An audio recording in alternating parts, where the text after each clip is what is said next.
సమీపంలో దేవుని లేఖనాల నుంచి ఒక 30 నిమిషాలు దేవుని వాక్యాన్ని రేపు దినాన మనం నేర్చుకునేటువంటి పాఠం ఏంటంటే జాగ్రత్త. ఈ యొక్క జాగ్రత్త అనేటువంటి ఈ యొక్క మాట అనేది మనం ప్రతిదినం వింటూ ఉంటాం. జాగ్రత్తగా ఎక్కడైనా ప్రయాణం చేసేటప్పుడు చాలా జాగ్రత్తగా వెళ్ళండి, చాలా జాగ్రత్తగా ముందు కనుక చూసుకొని వెళ్ళని మనం మన ఇంట్లో నుంచి ఎవరైనా బయటకు వెళ్ళినప్పుడు మన ఇంట్లో వాళ్ళు మరి తరచుగా చెప్పేటువంటి మాట అనేది. అయితే ఆత్మ సంబంధమైనటువంటి విషయాల్లో కూడా మనం జాగ్రత్త కలిగి ఉండాలని, ఆత్మ సంబంధమైనటువంటి ఆ యొక్క జీవితం కొరకు మనం జాగ్రత్త కలిగి ఉండాలని బైబిల్ మనకి హెచ్చరిస్తూ ఉంటుంది. దాని గురించి మనం ఆలోచన చేసినప్పుడు పాత నిబంధనలో తండ్రి దేవుడి చేత ఏర్పాటు చేయబడినటువంటి ఇశ్రాయేలు ప్రజలు ఉన్నారు కదా, ఆ ఇశ్రాయేలు ప్రజలకు కూడా ఇలాంటి మాట అనేది తెలియజేయబడింది. దాని గురించి మనం చదివినప్పుడు నిర్గమకాండము 23వ అధ్యాయంలో, నిర్గమకాండము 23వ అధ్యాయము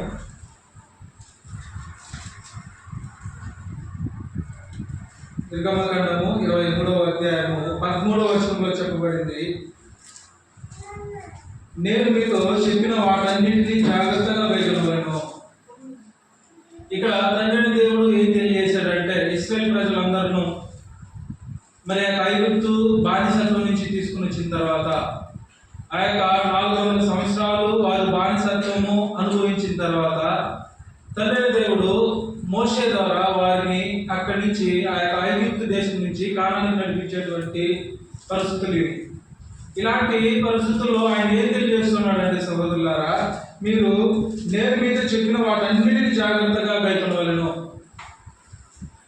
జాగ్రత్తగా మీరు ఉండాలి. ఒక కుమారుడికి తండ్రి ఎలా బోధిస్తాడో, ఒక తండ్రి కుమారుని ఎలాంటి మాటలను తెలియజేస్తాడో అలాంటి మాటలను తండ్రి దేవుడు మరి ఇశ్రాయేలు ప్రజలకు తెలియజేసినటువంటి సందర్భం అండి. ఇక్కడ ఆయన ఇంట్లో ఏం తెలియజేస్తున్నాడంటే చూడండి, వేరొక దేవుని పేరు ఉచ్చరింపకూడదు, అది నోట నుండి రానియకూడదు. ఇక్కడ ఆయన ఖచ్చితంగా వాళ్ళకు తెలియజేసేటువంటి మాట, నేను మీతో చెప్పిన వాటన్నిటిని జాగ్రత్తగా చేయాలి, మీరు జాగ్రత్త జాగ్రత్త అని ఆయన అనేక విషయాల్లో ఆయన తెలియజేస్తూ ఉన్నాడు. అయితే కొత్త నిబంధనలో కనుక మనం చూసినప్పుడు ప్రకటన గ్రంథం 1వ అధ్యాయం 3వ వచనంలో చెప్పబడింది. ప్రకటన గ్రంథం 1వ అధ్యాయం 3వ వచనంలో అక్కడ యోహాను గారు తెలియజేసినటువంటి మాట కనుక మనం చూసినప్పుడు, సమయము సమీపించినది కనుక ఈ ప్రవచన వాక్యము చదువు వాటిని విని ఇందులో రాయబడిన సంగతులను గైకొన్న వారును ధన్యులు. ఇక్కడ క్రైస్తవ జీవితాన్ని జీవించడానికి వచ్చినటువంటి మనందరికి కూడా తండ్రి దేవుని యొక్క లేఖనాలు మనకి ఏం తెలియజేస్తున్నాయంటే, ఇశ్రాయేలు ప్రజలకు ఎలాంటి హెచ్చరికను తండ్రి దేవుడు ఆయన తెలియజేశాడు. భూమి మీద క్రైస్తవ జీవితాన్ని జీవించడానికి క్రీస్తులోకి వచ్చినటువంటి మనం అందరం కూడా ఆయన మనకు చేసేటువంటి హెచ్చరిక ఏమిటంటే, ఆయన తెలియజేస్తూ సమయం సమీపించినది కనుక, సమయం అనేది సమీపించినది. ఈ యొక్క మాటలు రాయబడినప్పుడు అది రాయబడి ఇప్పుడు 2000 సంవత్సరాలు అయింది. పాత నిబంధన కాలము 4000 సంవత్సరాలు. ఆ యొక్క 4000 సంవత్సరాల్లో 2500 సంవత్సరాలు ఒక ఆదికాండమే రాయబడింది. ఒక ఆదికాండము, ఒక పుస్తకమే, ఆ యొక్క 50 అధ్యాయాలే 2500 సంవత్సరాలు చరిత్ర. ఇంకా 1500 సంవత్సరాలు వచ్చి నిర్గమకాండం నుంచి మలాకి వరకు. ఆ యొక్క మలాకి తర్వాత కూడా ఒక 400 సంవత్సరాలు వచ్చి చీకటి, అంటే అక్కడ ఏమి రాయబడలేదు. దాని తర్వాత క్రీస్తు పుట్టిన తర్వాత ఇప్పటి వరకు 2025వ సంవత్సరంలో ఉన్నామండి. ఇప్పుడు క్రీస్తు ప్రభు వారు ఆయన వచ్చి ఈ యొక్క సంఘాన్ని స్థాపించి ఈ యొక్క పరిశుద్ధాత్మ ద్వారా ఈ యొక్క లేఖను మనకు రాయించి మన చేతులు ఉంచిన తర్వాత ఇప్పుడు అపోస్తలుడైన యోహాను ఆయన ఏం తెలియజేస్తున్నాడంటే, సమయము సమీపించినది. ఈ యొక్క దినాన మనం ఉన్నాము, సమయము మనకి సమీపించిందని తెలియజేస్తున్నాడు అండి. కాబట్టి సమయం సమీపించినది కనుక ఈ ప్రవచన వాక్యము చదువువాడును. ఇప్పుడు మన చేతిలో ఉన్నటువంటి యొక్క గ్రంథం ఉంది కదా, ఈ యొక్క గ్రంథాన్ని చదివేటువంటి వారు, దాని తర్వాత తెలియజేశారు చూడండి, వాటిని వినేటువంటి వారు. కొందరు చదవలేకపోవచ్చేమో, అయితే వినడానికి దేవుడు ఏం చేశాడు, మనకి చెవులు ఇచ్చాడు. ఇప్పుడు వినడానికి చెవులకి ఇవ్వబడి ఉన్నాయి. నువ్వేం చేయాలి? ఈ యొక్క ప్రవచన వాక్యాన్ని నువ్వు వినాలి, ఎందుకంటే సమయం సమీపించినది. చదువువారును వాటిని వినేవారును ఇందులో రాయబడిన సంగతులను గైకొను వారు ధన్యులు. కాబట్టి మనకి కొత్త నిబంధనలో నువ్వు జాగ్రత్తగా ఉండు అని బైబిల్లో మనకి తెలియజేయబడిందా? పాత నిబంధనలో ఇశ్రాయేలు ప్రజలను హెచ్చరించినటువంటి మాటలు నేటి క్రైస్తవ దినాల్లో కూడా మనల్ని హెచ్చరిస్తున్నాయా? హెచ్చరిస్తూ ఉన్నాయి. తండ్రి దేవుడు క్రైస్తవ జీవితాన్ని జీవించడానికి వచ్చినటువంటి మనందరం కూడా ఆయన కూడా మనం జాగ్రత్త కలిగి ఉండాలని తెలియజేస్తూ ఉన్నాడు. ఇంకా ఆయన ఏం తెలియజేస్తున్నాడంటే, ఏ విషయంలో మనం జాగ్రత్త కలిగి ఉండాలని తెలియజేయబడిందంటే, ఒకసారి ద్వితీయోపదేశ ఖండం ఒకసారి తీయండి. ద్వితీయోపదేశ ఖండము 23వ అధ్యాయము 11వ అధ్యాయం తీయండి. ద్వితీయోపదేశ ఖండము 11వ అధ్యాయము. ద్వితీయోపదేశ ఖండము 11వ అధ్యాయము 13వ వచనంలో, కాబట్టి మీ పూర్ణ హృదయంతోనూ మీ పూర్ణాత్మతోనూ మీ దేవుడైన యెహోవాను ప్రేమించి ఆయనను సేవింపమని నేడు నేను మీకిచ్చు ఆజ్ఞలను మీరు జాగ్రత్తగా వినియగలరా. ఆయన ఏం తెలియజేస్తున్నాడంటే, సహోదరులారా, మీరు నేను ఇచ్చినటువంటి యొక్క కట్టడలను, నేను ఇచ్చినటువంటి యొక్క ఆజ్ఞలను మీరు ఒకవేళ మీరు విన్నట్లయితే, చేసినట్లయితే మీకు నేను ఎలాంటి మేలు చేస్తానంటే, మీరు ఈ భూమి మీద నేను ఎన్నుకున్న మిమ్మల్ని ఏ స్థితిలో ఉంచుతానో ఆ స్థితిలో ఉంచుతా. ఎప్పుడు? దేవుని యొక్క మాటలు విన్నప్పుడు, ఆ యొక్క వాక్య ప్రకారం వాళ్ళు జీవించినప్పుడు. ఇప్పుడు ఇక్కడ ఆయన ఏం తెలియజేస్తున్నాడంటే, సహోదరులారా, ఇదే 11వ అధ్యాయము 16వ వచనం కనుక మనం చూసినప్పుడు, మీ హృదయము మాయలతో చిక్కి త్రోవ విడిచి ఇతర దేవతలను పూజించి వాటికి నమస్కరించకుండా మీరు జాగ్రత్త పడుడి. ఇప్పుడు ఇశ్రాయేలు ప్రజలకు ఆయన ఏం తెలియజేస్తున్నాడు? మీరు నా మాట వినాలి. అయితే మీరు నా మాట వినకుండా ఆయన చెప్తున్నాడు చూడండి, మీ హృదయము మాయలతో చిక్కి త్రోవ విడిచి ఇతర దేవతలను పూజించి వాటిని నమస్కరించకుండా మీరు జాగ్రత్త పడుడి. అంటే విగ్రహాల గురించి తెలియజేస్తున్నాడు. ఒకప్పుడు మనమందరం కూడా విగ్రహారాధికులమే. మన తాతలు విగ్రహారాధన చేసినటువంటి వారు ఆ దినాల్లో తెలియకుండా ఈ యొక్క విగ్రహాలకు పూజించారు. అయితే ఆయన ఇశ్రాయేలు ప్రజలకు హెచ్చరించాడు, ఏమని? మీరు విగ్రహాలు ఒకవేళ మీరు సేవిస్తే జాగ్రత్త.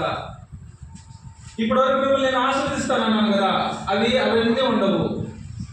మిమ్మల్ని నేను ఏం చేస్తానంటే, ఈ ఆజ్ఞలు ఇచ్చాడు, ఇలా మిమ్మల్ని నాశనం చేస్తా.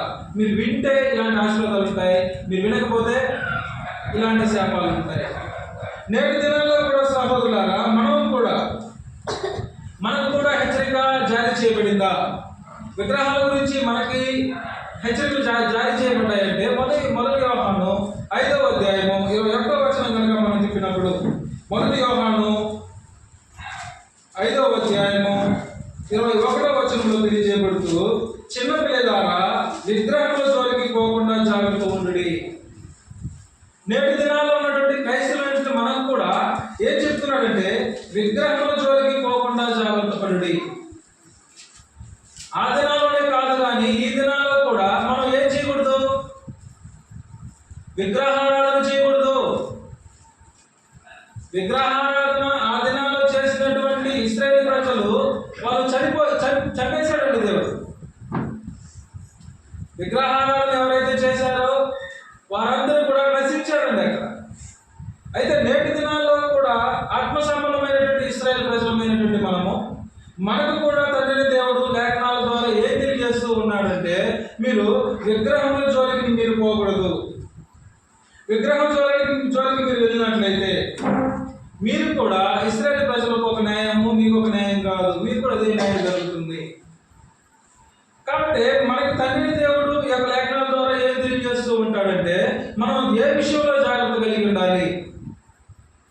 ఇశ్రాయేలు ప్రజలు ఎలా జాగ్రత్త కలిగి ఉన్నారు, అలా మీరు జాగ్రత్త కలిగి ఉండాలి. మరి ఎందుకు ఇశ్రాయేలు ప్రజల గురించి ఈ బైబిల్లో తెలుపబడిందంటే, వారు కూడా దేవుని యొక్క మేలును చూశారు, దేవుడు చేసినటువంటి అనేక అద్భుతాలు చూశారు. అయినప్పుడు వాళ్ళు ఏం చేశారంటే, వారు అవిధేయత చేత ఆ యొక్క స్థితి నుంచి వారు బయటకు వెళ్ళిపోయారు. నేటి దినాన మనకు కూడా అలాంటి పరిస్థితులు వస్తాయి. నేటి దినాన మనం విగ్రహ సంబంధమైనటువంటి విషయాల్లో మనం పాల్గొనేటువంటి అవకాశం రావచ్చు. అయితే ఆయన ఏం చెప్తున్నాడో మీరు దాంట్లో జాగ్రత్తగా తెలియజేస్తూ ఉన్నాడు. మరొక జాగ్రత్త కనుక మనం చూసినప్పుడు, మార్కు సువార్త 4:4 కనుక మనం చూసినప్పుడు, మార్కు 4:4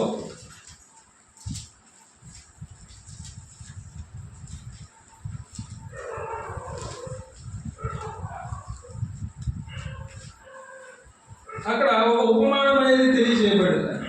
అక్కడ నేను మీకు దాన్ని ఎక్స్ప్లెయిన్ చేస్తాను. అక్కడ ఏం తెలియజేయబడిందంటే, మనము ఏమి వింటున్నామో అనే విషయంలో మనం జాగ్రత్త కలిగి ఉండాలి. అంటే నేటి దినాన అబద్ధ బోధలు లోకంలో ఎక్కువైపోయాయి. ఈ గూగుల్లో మీరు సెర్చ్ చేయండి, రిజిస్ట్రేషన్ చేయబడినటువంటి సంఘాలు 45,000 సంఘాలు.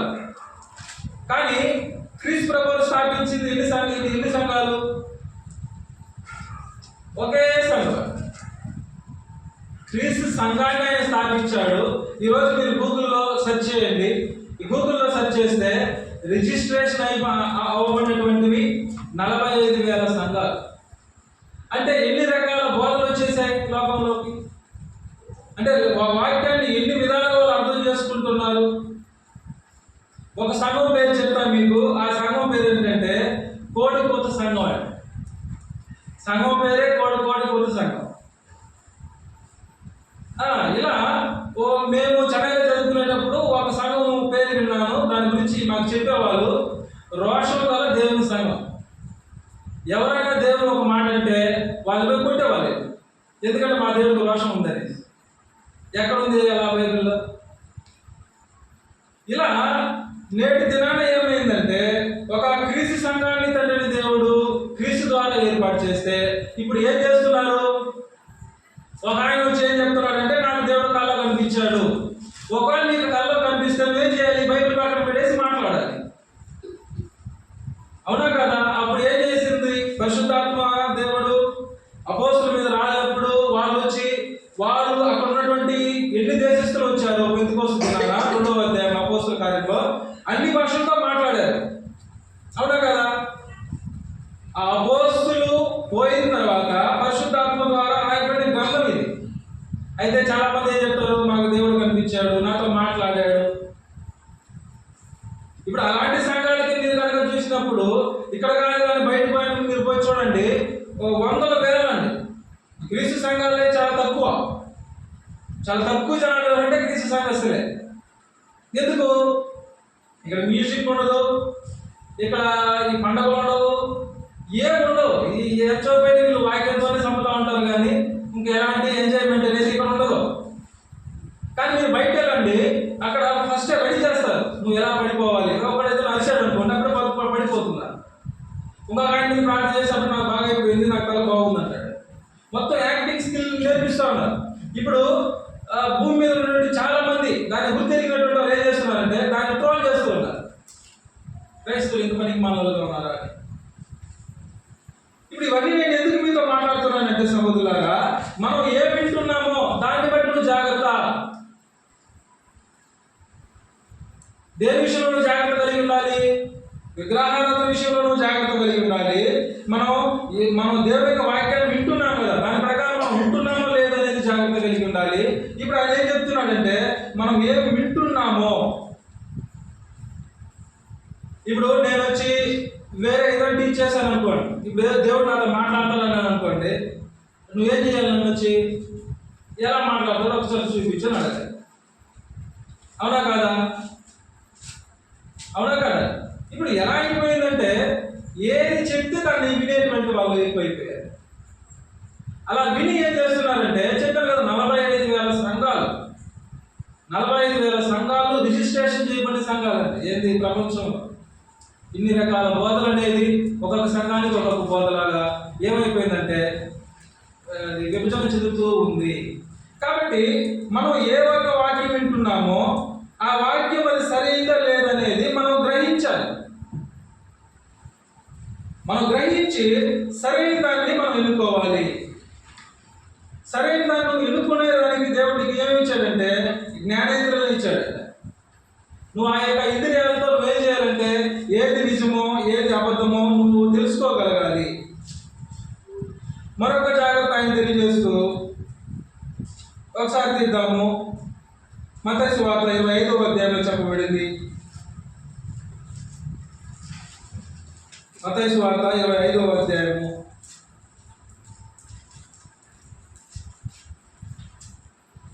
1 నుంచి నేను చదువుతాను. మత్తయి సువార్త 25వ అధ్యాయము 1 నుంచి.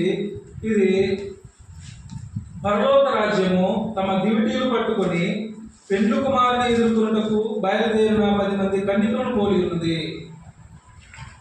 ఒక ఉపమానం ఆయన తెలియజేస్తూ, ఉపమానంలో ఏం తెలియజేశాడంటే పరలోక రాజ్యం ఉంది కదా, ఆ యొక్క పరలోక రాజ్యాన్ని ఎదుర్కొనడానికి తమ దివిటీలు పట్టుకొని పెండ్లు కుమారుని ఎదుర్కొనుటకు బయలుదేరిన 10 మంది కన్యకలను పోలి ఉన్నది. 10 మంది కన్యకలు అనేది ఉన్నారు. ఆ యొక్క 10 మంది కన్యకల్లో 5 బుద్ధి లేని వారు, 5 బుద్ధి గలవారు. ఇప్పుడు పరలోక రాజ్యానికి వెళ్ళాలని 10 మంది వచ్చారు, మంచి ఆలోచనే.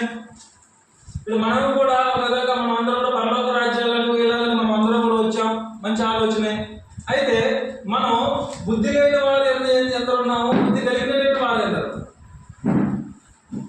బుద్ధి లేనటువంటి వారు ఎందరు ఉన్నారు, బుద్ధి లేని ఉన్నవారు ఎన్ని మంది ఉన్నారు ఒకసారి ఆలోచించేయాలి. కింద తెలియజేస్తూ బుద్ధి లేని వారు తమ దివిటీలు పట్టుకొని తమతో కూడా నూనె తీసుకొని పోలేదు. బుద్ధి గలవారు తమ దివిటితో కూడా సిద్ధలలో నూనె పోసుకొని పోయేది. పెండ్లి కుమారుడు ఆలస్యం చేయగా వారందరూ కునికి నిద్రించుచుండిరి. అర్ధరాత్రి వేళ ఇదిగో పెండ్లి కుమారుడు, అతని ఎదుర్కొనరండి అని కేక వినబడెను. అప్పుడు ఆ కన్యకలందరూ లేచి తమ దివిటీలు చక్కపరిచిరి. కానీ బుద్ధి లేని ఆ కన్యకలు, మా దివిటీలు ఆరిపోవచ్చున్నది కనుక మీ నూనెలో కొంచెం మాకు ఇవ్వడని బుద్ధి గల వారిని అడిగిరి. అందుకు బుద్ధి గల కన్యకలు, మాకును మీకును ఇది చాలదేమో, మీరు అమ్మువాని వద్దకు పోయి కొనుక్కునేడని చెప్పిరి. వారు కొనబోవచ్చుండగా పెండ్లి కుమారుడు వచ్చెను. అప్పుడు సిద్ధపడి ఉన్నవారు అతనితో కూడా పెండ్లి విందుకు లోపలికి పోయిరి. అంతట తలుపు వేయబడెను. ఆ తర్వాత తగ్గిన కన్యకలు వచ్చి, అయ్యా అయ్యా మాకు తలుపు తీయమని అడుగుగా అతడు మిమ్మల్ని నేను ఎరగనని మీతో నిశ్చయముగా చెప్పుచున్నాను. నేను ఆ దినమైనను గడి అయినను మీకు తెలియదు కనుక మెలకువగా ఉండండి. ఇక్కడ తెలియజేయబడినటువంటి మరొక జాగ్రత్తల గురించి మనం ఆలోచన చేసినప్పుడు సహోదరులారా, ఇక్కడ ఏం తెలియజేయబడిందంటే ఒక పెండ్లి కుమారుడు వస్తూ ఉన్నాడు. ఆయన ఎప్పుడు వస్తాడో ఎవరికి తెలియదు. ఇప్పుడు ఆయన వచ్చేటువంటి పరిస్థితి మనం తెలుసుకొని మనం ఎలా ఉండాలి? సిద్ధంగా ఉండాలి. అయితే మనం సిద్ధంగా ఉండకుండా ఒకవేళ ఉన్నట్లయితే ఆయన ఏం చేస్తాడు? సిద్ధంగా ఉన్నటువంటి వారిని తీసుకుని వెళ్తాడు. మరి బుద్ధి లేనటువంటి వారిని ఏం చేస్తున్నాడు ఆయన? మిమ్మల్ని ఎన్నో నేను ఎరగను. ఈ యొక్క దినాలు కూడా మనం చాలా విషయాల్లో దేవుని నిర్లక్ష్యం చేస్తూ ఉంటాం. చాలా విషయాల్లో మనం దేవుడిని నిర్లక్ష్యం చేస్తూ మనం ఎలా జీవిస్తూ ఉంటామంటే, మనం ఇప్పుడే దేవుడు రాడేమో, ఇంకా కొన్ని సంవత్సరాలు మనము ఇక్కడ ఉంటామేమో, ఇలా మనం ఏం చేస్తూ ఉంటామంటే మనం జీవిస్తూ ఉంటాం. ఈ భూమి మీద జీవించేటప్పుడు మనం అందరం కూడా దేని కొరకు మనం జీవిస్తూ ఉన్నాం, దేని కొరకు మనం ఇక్కడ ఆలోచన చేస్తూ ఉన్నాం. ఈ భూమి మీద జీవించడానికి ఆ యొక్క జీవితం చాలా దీని కొరకు మనం కష్టపడుతూ ఉంటాం. అయితే మనం అందరం కూడా ఈ యొక్క ఆత్మ సంబంధమైనటువంటి జీవితం కొరకు, ఈ యొక్క దినం కొరకు, క్రీస్తు ప్రభు వారు ఎప్పుడు వస్తారో తెలియదు కదా, ఆయన కొరకు మనం ఎదురు చూస్తూ ఉన్నామా? ఆయన ఏం తెలియజేస్తున్నాడు అంటే సహోదరులారా, ఆయన ఎప్పుడు వస్తాడో మనకు తెలియదు. పెండ్లి కుమారుడు ఎప్పుడు వస్తాడు? ఆయన దొంగ వచ్చినట్లు వస్తాడని మనకి లేఖనాల్లో తెలియజేయబడ్డాడు. దొంగ ఎప్పుడు వస్తాడు? ఎప్పుడు వస్తాడు? దొంగ ఎప్పుడు మనం మెలకువగా ఉన్నామో అప్పుడు వస్తాడు. ఆయన ప్లానింగే వేరు. ఇప్పుడు అంటే మనం ఎంత సిద్ధంగా ఉండాలి? నిజంగా ఈ యొక్క దినాన మనం ఒకవేళ చనిపోయినా మన పరలోక రాజ్యానికి పోతామా? ఒకవేళ మనకి యోహాను గారు తెలియజేసినట్లు సమయం సమీపించింది కనుక, సమయం అనేది వచ్చేసింది. అది ఏ దినాన ఒకవేళ వస్తుందో మనకు తెలియదు. ఒకవేళ ఈ దినాన వస్తే మనం వెళ్ళడానికి అంత అర్హత కలిగి ఉన్నామా? ఇప్పుడు ఆయన వాళ్ళు చెప్పారు కదా, మీరు వెళ్ళి కొనుక్కోండి, నూనెను కొనుక్కోమన్నారు. లేక నూనెని అమ్మేటువంటి వారు సువార్థికులు మీకు ఏం చేస్తున్నారు? మీ యొక్క ఆత్మ సంబంధమైన యొక్క దీపాన్ని వెలిగించడానికి దేవుని యొక్క వాక్యం చేత వాళ్ళు బోధిస్తూ ఉన్నారు. అయితే వాటిని మనం ఎంత ఉంచుకున్నాం, ఎంతకెంతకు పోసేసాం, ఎంత వ్యర్థపరిచాం, ఒకసారి మనం ఆలోచన చేయాలి. అంటే ఆయన జాగ్రత్త అని మనం ఎందుకు తెలియజేస్తున్నాడంటే, మన కుటుంబాలకు కూడా మనం కూడా ఏం చేస్తూ ఉంటాం అంటే, మన పిల్లలకి చాలా విషయాల్లో జాగ్రత్తలు చెప్తాం. ఇలా మాట్లాడకూడదు, ఇలా ఉండాలి, ఇలా పెద్దవాళ్ళతో ఇలా ఉండాలి, ఎలా ఉండాలని మనం చెప్తూ ఉంటాం. అలాంటి మన తండ్రి పరలోకమందున మన తండ్రి కూడా మనకి ఏం చెప్తున్నాడంటే, మనం చాలా విషయాలు మనం జాగ్రత్త కలిగి ఉండాలి. అని ఇశ్రాయేలు ప్రజలతో మాట్లాడిన మాట కనుక మనం ఆలోచన చేసినప్పుడు, విగ్రహారాధనకి మీరు దూరంగా ఉండాలి. వాళ్ళతోనే కదా మాట్లాడాడు, మనతో మాట్లాడలేదా అనుకుంటే మనకు తెలియజేశాడు, నువ్వు చిన్నపిల్లలారా నీ విగ్రహాల జోలికి మీరు వెళ్ళకూడదు. ఓకే, నీ దాంట్లో జాగ్రత్త కలిగి ఉన్నాం. అయితే ఇంకా మరి కొన్ని విషయాలు ఉన్నాయి. ఆ విషయాల్లో నేను ఎంత జాగ్రత్తగా ఉన్నా? నేను ఆత్మ సంబంధమైనటువంటి జీవితంలో ఆ జీవితం వరకు నేను ఎంత జాగ్రత్త కలిగి ఉన్నా? దానికి ఉదాహరణగా ఆయన తెలియజేస్తున్నాడు. 10 మంది కన్యకలు ఉన్నారు. ఇప్పుడు మనలో ఎందరో 5 మంది. బుద్ధి లేనటువంటి వారు ఎందరో ఉన్నారు ఇక్కడ. ఒకవేళ ఉన్నట్లయితే ఇంకా ఆయన రాలేదు కనుక మనం ఏం చేయాలి? సిద్ధపడాలి. దేనికి సిద్ధపడాలి? ఏది శాశ్వతమైందో ఆ జీవితం కొరకు.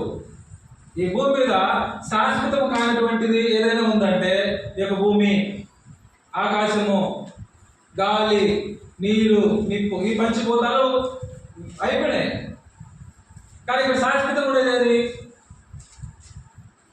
ఏదండి? ఈ యొక్క వాక్యం. ఈ భూమి మీద ఏదైనా శాశ్వతమైనది ఉందంటే 2 ఉన్నాయి. ఒకటి వాక్యం, 2 మన ఆత్మ. మనలో ఉన్నటువంటి యొక్క ఆత్మకి ఆహారం ఏమిటంటే వాక్యం. ఈ యొక్క వాక్యం చేత మనం ఏం చేయాలంటే మన అంతరంగ స్వభావాన్ని మనం బలపరుచుకోవాలి. అయితే దాన్ని బలపరచకుండా ఈ యొక్క శరీరం ఏం చేస్తూ ఉంటుందంటే ఆటంకం కలిగి చేస్తూ ఉంటుంది. దాన్నే గలతీయులకు రాసిన పత్రిక 5వ అధ్యాయంలో ఆయన తెలియజేస్తూ ఉంటాడు. గలతీయులకు రాసిన పత్రిక ఒకసారి తీయండి. 5వ అధ్యాయంలో, గలతీయులకు రాసిన పత్రిక 5వ అధ్యాయము 16వ వచనంలో, నేను చెప్పినదేమనగా ఆత్మానుసారముగా నడుచుకోండి, అప్పుడు మీరు శరీరేచ్ఛలను నెరవేర్చరు. ఇప్పుడు నా శరీరానికి ఒక ఇచ్చ అంటే ఒక ఆశ ఉంది. ఏది? నా శరీరానికి. అది ఏ ఆశో? అది దేవునికి ఇష్టం లేనటువంటి ఒక ఆశ, దేవుడు సమర్థించినటువంటి ఒక ఆశ. దేవుడు ఆయన ఏది చేయవద్దని తెలియజేశాడో అలాంటి ఆశ మనలో ఉందనుకోండి.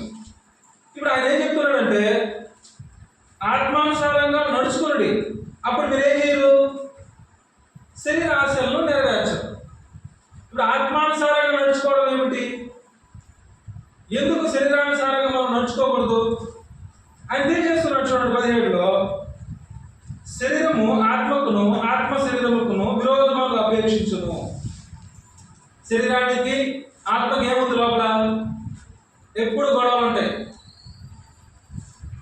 ఎప్పుడు గొడవలు ఉంటాయి. మనకి ఇతరులకు గొడవల గురించి మాట్లాడాల, మన లోపల మనకే గొడవ జరుగుతూ ఉంటుంది. మన లోపల మనకే గొడవ జరుగుతూ ఉంటుంది. ఆయన ఏం చెప్తున్నాడు? శరీరానికి ఆత్మకి గొడవ జరుగుతుంది. జరుగుతుంది. ఆయన కింద తెలియజేస్తున్నాడు చూడండి సహోదరులారా,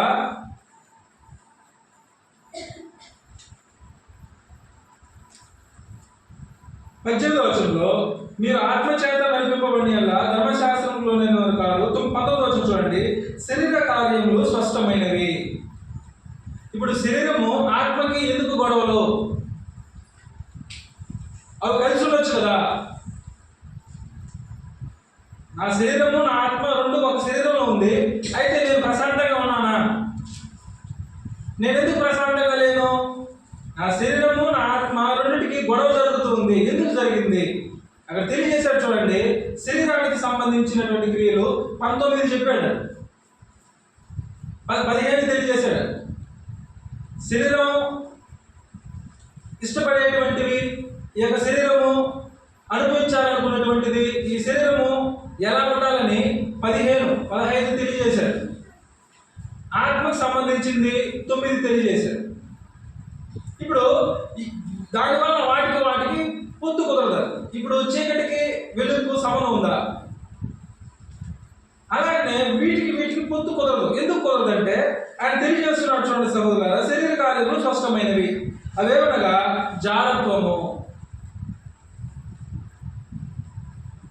దాని తర్వాత తెలియజేశాడు చూడండి అపవిత్రత, దాని తర్వాత చూడండి కామత్వము, విగ్రహారాధన, అభిచారము, ద్వేషములు, కలహములు, మత్సరములు, క్రోధములు, కక్షలు, భేదములు, విమతలు, అసూయలు, మత్తతలు, అల్లరితో కూడిన ఆటపాటలు మొదలైనవి. వీటిని గురించి నేను మునుపు చెప్పిన ప్రకారము ఇటు వాటిని చేయవారు దేవుని రాజ్యమును స్వతంత్రించుకొనరని మీతో స్పష్టముగా చెప్పుచున్నాను. ఇశ్రాయేలు ప్రజలకు ఇవ్వబడినటువంటి ఆజ్ఞలు మీకు ఇవ్వబడ్డాయా? ఇశ్రాయేలు ప్రజలు తండ్రి దేవుడు హెచ్చరించినట్లు మిమ్మల్ని హెచ్చరించాడా? సంఘాన్ని హెచ్చరించాడా? ఇశ్రాయేలు ప్రజలు చూసి మనం అనేక సార్లు అలా అప్పుడు మనం ఉంటే ఇలా ఉంటామో అనుకుంటాం, కానీ ఇప్పుడు క్రైస్తవులుగా జీవించేటువంటి వారికి ఆయన ఏం తెలియజేస్తున్నాడంటే ఇప్పుడు మీకు ఆజ్ఞలు ఇచ్చాడట. ఆ యొక్క ఆజ్ఞలు ఏమిటంటే ఆయన చెప్తున్నాడు, ఇక్కడ 15 తెలియజేశాడు. ఈ 15 ఏమిటంటే ఆయన తెలియజేస్తూ మరొకసారి చదువుతాను. జారత్వము, అపవిత్రత, కామత్వము, విగ్రహారాధన, అభిచారము, ద్వేషములు, కలహములు, మత్సరములు, క్రోధములు, కక్షలు, భేదములు, విమతలు, అసూయలు, మత్తతలు, అల్లరితో కూడిన ఆటపాటలు. ఇవన్నీ ఒకసారి ఆలోచించండి. ఏదో ఒక దాంట్లో మనం ఉన్నామా లేదు? ఏదో ఒకటి మనల్ని ఇబ్బంది పెడుతుందా లేదా? ఇప్పుడు ఇలా నేను ఉన్నా, అది నా శరీరం అలా ఉండాలంటుంది.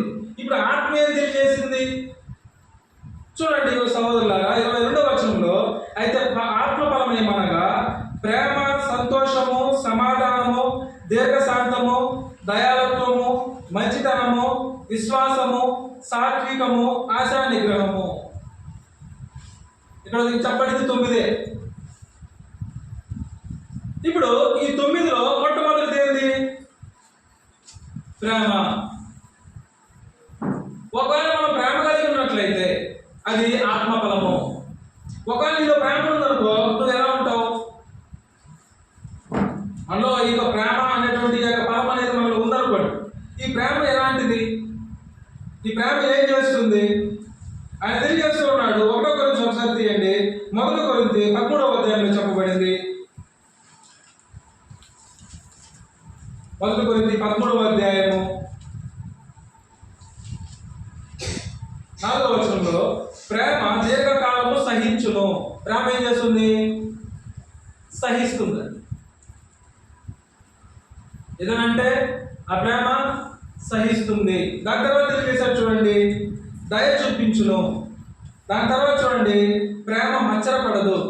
దాని తర్వాత చూడండి ప్రేమ డంబముగా ప్రవర్తించదు, అది ఉప్పొంగదు, అమర్యాదగా నడవదు, స్వప్రయోజనం విచారించుకొనదు, త్వరగా కోపపడదు, అపకారమును మనసులో ఉంచుకొనదు, దుర్నీతి విషయమై సంతోషపడగా సత్యమందు సంతోషించును, అన్నిటినీ తాళును, అన్నిటినీ నమ్మును, అన్నిటినీ నిరీక్షించును, అన్నిటినీ ఓర్చును, ప్రేమ శాశ్వత కాలమును. ఇప్పుడు వీటిలో కనుక మనం ఈ యొక్క ప్రేమను కనుక మనం ధరించినప్పుడు ఇప్పుడు దీంట్లో శరీర కార్యాలు ఉన్నాయి కదా. ఈ శరీర కార్యాలు ఏముంది? అభిచారము, ద్వేషము, కలహము, మత్సరము, క్రోధము, భేదములు, విమతలు, అసూయలు, మద్దతులు ఇవన్నీ కూడా ఏమవుతాయి? మనలో ప్రేమ ఉంటే ఇవన్నీ ఏం చేస్తాం? మనం సహిస్తాం, దయ చూపిస్తాం. దీనినే క్రీస్తు ప్రభు వారు ఏం చేశారంటే, ఆయన కాలం సంపూర్ణమైనప్పుడు ఆయన గలతీయులకు రాసిన పత్రిక 4వ అధ్యాయం 4వ వచనం తెలియజేస్తుంటాడు. ఆయన ఏం చెప్పాడంటే, ఆయన స్త్రీ సంతానంగా వచ్చాడు. కాలం పరిపూర్ణమైనప్పుడు ఆయన స్త్రీ సంతానంలో వచ్చి ఆయన ఏం చేశాడు? ఈ భూమి మీద 3.5 సంవత్సరాలు బతికి ఆ యొక్క ప్రేమను ఆయన చూపించాడు. ఒక ప్రేమను ఒకవేళ ధరిస్తే, ఆ యొక్క ప్రేమ కలిగి ఒకవేళ జీవిస్తే, ఈ ప్రేమ ఏం చేస్తుంది? అది ప్రేమిస్తుంది, అది దయ చూపిస్తుంది, అది ఉప్పొంగదు, అది ఏం చేస్తుంది? అది సహిస్తుంది. అది కాబట్టి సహోదరులారా, నేను అన్నిటినీ మీకు తెలియజేయాలనుకోవడం లేదు. ఇప్పుడు ఇశ్రాయేలు ప్రజలకు ఎలా ఆయన దీంట్లో మీరు జాగ్రత్త కలిగి ఉండాలని తెలియజేశాడో, భూమి మీద క్రైస్తవ జీవితాన్ని జీవించడానికి మనం ఉన్నాం కదా. ఇప్పుడు ఈ క్రైస్తవ జీవితంలో కూడా మనకి హద్దులు ఉన్నాయా? మనకి కూడా తండ్రి దేవుడు నువ్వు ఇలాంటివి చేయకూడదని తెలియజేశాడా? తెలియజేశాడు. వాళ్ళకు భూ సంబంధంగా తెలియజేశాడు, మనకు ఆత్మ సంబంధంగా తెలియజేశాడు. ఇక ఆత్మ సంబంధమైనటువంటి వాటిని కనుక మనం ఆలోచన చేసినప్పుడు ఇవన్నీ కూడా ఇక శరీరము ఆత్మ ఎందుకు కలవో ఒకసారి చదివా, అది మీకు అర్థమైందా? ఇప్పుడు చదివాను కదా, శరీర కార్యాలు లిస్ట్ చదివాను. నేను రాయాలనుకున్నా బోర్డు మీద. ఒకదానికి ఒకటి సంబంధమే ఉండదు, ఒకటి అస్సలు కలవు. అయితే ఏం చేయొచ్చు అంటే, ఒకరి ప్రేమను కనుక ధరిస్తే అది ఆత్మ సంబంధమైనటువంటిది. నువ్వు ఆయన పైన అదే ఈ యొక్క గలతీయులు ఏం తెలియజేస్తాడంటే, నువ్వు ఆత్మానుసారంగా నడుచుకున్నట్లయితే అని చెప్తున్నాడు. చూడండి 16వ వచనంలో, నేను చెప్పినది ఏమనగా ఆత్మానుసారముగా నడుచుకుని అప్పుడు శరీరేచ్ఛలను నెరవేర్చదు. ఆత్మానుసారమైనటువంటి ప్రేమను ధరిస్తే, నూనెను ధరిస్తే మనం ఏం చేయము? మనం ఆ యొక్క శరీర కార్యాలు మనం చేయము. దానికి ఒక ఉదాహరణ ఎవరు? అంత ప్రేమ చూపించినటువంటి వాళ్ళు ఎవరు? ఈ భూమి మీద చూసినప్పుడు క్రీస్తు ప్రభు వారిని ఒకసారి చూడండి. ఆ క్రీస్తు ప్రభు వారిని సిలువ వేసిన తర్వాత ఆయన కొట్టేటప్పుడు ఆ క్రీస్తు ప్రభు వారు ఏం తెలియజేశాడంటే, మీరు ఏం చేస్తున్నారో మీరు ఎరగరు. అంత ప్రేమను చూపించినటువంటి వ్యక్తులు ఈ యొక్క భూమి మీద ఎవరు లేరు. ఒకవేళ మనం కూడా అంత ప్రేమ మనం కుమారుల మీద మనం చూపించలేము. అంత ప్రేమను క్రీస్తు ప్రభు ఏం తెలియజేశాడంటే, ఆయన కల్వరిలో ఆయన ఆ యొక్క వేదనను అనుభవిస్తూ ఆయన ఏం తెలియజేశాడంటే, వీరేం చేస్తున్నారో మీరు ఎరుగురు, వీళ్ళు క్షమించండి. ఒక ప్రేమతో ఆ యొక్క క్షమాపణ పొందలేదు. ఆ యొక్క ప్రేమను మనం ఎంత పెట్టామో కొనలేము. ఆ యొక్క ప్రేమ అనేది ఈ భూమి మీద దేనితో కొనలేనటువంటిది. ఆ యొక్క ప్రేమ మన యొక్క పాపాలను క్షమించి, ఆ ప్రేమ మన పాపాలను కడిగింది. ఆ యొక్క ప్రేమ ఏం చేసిందంటే, ఈ యొక్క దినాన మనం దేవుని కుమారులుగా ఉండడానికి మన పాపాలను కడిగిందండి. కాబట్టి మనం ఆత్మ సంబంధమైన జీవితాన్ని జీవించాలనుకుంటే, నువ్వు ఆత్మ సంబంధమైనటువంటి వ్యక్తివా అయితే నువ్వేం చేయాలి? ఆత్మానుసారంగా నడుచుకునేదానికి నువ్వు ప్రయాసపడు. క్రైస్తవుడు అంటే క్రీస్తును వెంబడించేవాడు. క్రీస్తు నీ ప్రభువు. నీ ప్రభువుని తెలియజేసినటువంటి ఆజ్ఞలను, ఆ యొక్క కట్టలను నువ్వేం చేయాలి? తప్పిపోకూడదు. ఏ రోజైతే నువ్వు తప్పిపోకుండా నీ జీవితాన్ని దేవుడి యొక్క క్రీస్తు ప్రభు వారి యొక్క మాటలకు నువ్వు కట్టుబడతావో, ఆత్మ సంబంధమైన జీవితం అనేది తండ్రి దేవుడు అది బలపరుస్తాడు. శాశ్వతమైనటువంటి ఒక రాజ్యం అనేది మనకు ఏర్పాటు చేయబడింది కదా. మనందరి కొరకు తండ్రి దేవుడు ఏర్పాటు చేసినటువంటి ఒక రాజ్యం అనేది ఉంది కదా. ఆ యొక్క రాజ్యాన్ని గురించి ఆయన ఈ యొక్క యోహాను సువార్త 14వ అధ్యాయంలో ఆ యొక్క అపోస్తులు తెలియజేస్తూ ఆయన ఏం చెప్తున్నాడంటే, మీ హృదయములను కలవరపడనీకుడి. నేను వెళ్తున్నానంటే మీరు బాధపడద్దు. నేను ఎందుకు వెళ్తున్నానంటే, దేవుని యందు విశ్వాసం ఉంచుతున్నానని మీ ఎందులో విశ్వసించు. 2వ వచనం చూడండి, నా తండ్రి ఇంట అనేక నివాసములు కలవు, లేటెల్లా మీకు చెబుతాను, మీకు స్థలము సిద్ధపరచి వెళుచున్నాను. అక్కడ నేను వెళ్ళి మీకు స్థలం సిద్ధపరిచిన ఎడల నేనుండే స్థలంలో మీరును ఉండులాగును, మరలా వచ్చి నా యొద్ద ఉండుటకు మిమ్మల్ని తీసుకుని పోవదును. కాబట్టి ఆ యొక్క స్థలం అనేది శాశ్వతమైనది. ఆ యొక్క స్థలం కొరకే మనం ఈ యొక్క భూమి మీదకి పంపబడ్డాం. భూమి మీద మనం ఎందుకున్నాం? తినడానికి, నిద్రపోవడానికి కాదు. ఈ భూమి మీద అలాంటి ఆలోచన కలిగినటువంటి వారు చాలా మంది ఉన్నారు. కానీ మనకి క్రైస్తవులుగా మనం జీవించేటువంటి మనకి తండ్రి దేవుడు ఏం తెలియజేస్తున్నాడంటే, మనం తినడానికి ఇక్కడికి రాలేదు. మనం ఈ భూమి మీద జీవించడానికి మనం రాల. మనం ఎందుకు ఈ భూమి మీద తండ్రి దేవుడు పంపించాడంటే, తినడానికో లేదా త్రాగడానికో, మన యొక్క కోరికలు నెరవేర్చుకునేదానికో, లేదా మన శరీరాన్ని మనం అలంకరించుకునేదానికో దేవుడు పంపించలేదండి. ఆయన ఎందుకు పంపించాడంటే, ఆ శ్రేష్టమైనటువంటి ఉన్నతమైనటువంటి ఒక రాజ్యం అనేది ఉంది. ఆ యొక్క రాజ్యంలోకి మనము వెళ్ళాలంటే ఈ యొక్క భూమి మీద మనం ఎలాంటి జీవితాన్ని జీవించాలో దాన్ని నేర్చుకోవడానికి పంపబడ్డాం. అది ఇశ్రాయేలు ప్రజలకు తెలియజేయబడినట్లు మనకు తెలియజేయబడింది. అయితే వాటిని మనం బుద్ధిగల కణికల వలె మనం దానికి సిద్ధపడతామా, లేదా బుద్ధి లేనటువంటి వారి వలె మనం ఉంటామా? అది నీ స్వపరీక్ష. అది నేనే. నువ్వు ఎలా జీవించాలో జీవించు. దేవుడు నిన్ను నన్ను ఆటంకపరచు. మనకి ఎలా నచ్చిందో అలా జీవితాన్ని జీవించవచ్చు. కానీ వీటన్నిటిని బట్టి ఆయన ఏం చేస్తాడు? తీర్పు అనేది వస్తుంది. ఆ తీర్పులు ఏముంటాయి? నా మాట ఏముందమ్మా? నేను మాట్లాడే మాట నేను మర్చిపోయి వచ్చాను.